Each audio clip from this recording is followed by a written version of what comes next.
नदिया के कारे चकले जंगल पार घेरिया पे पिया नदिया के कारे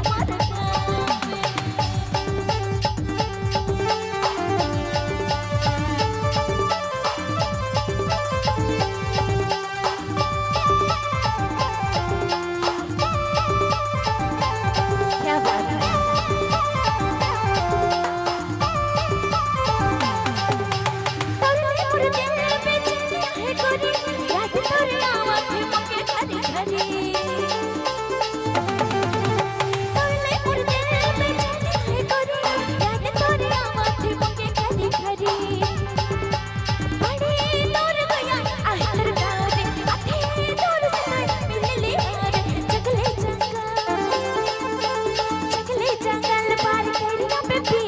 नदिया के कारे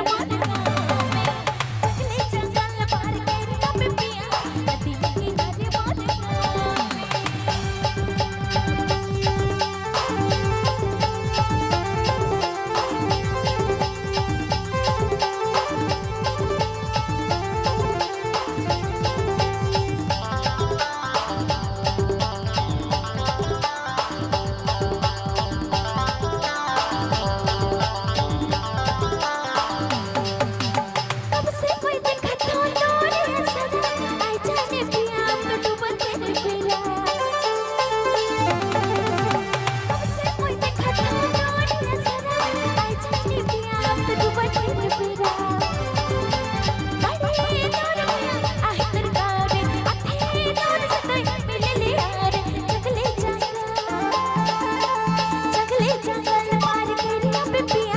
नदिया के कारे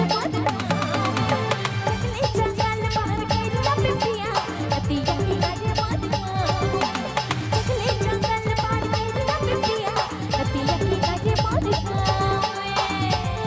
रौरे मन सुने लागी कुड़ुक मन यूट्यूब चैनल की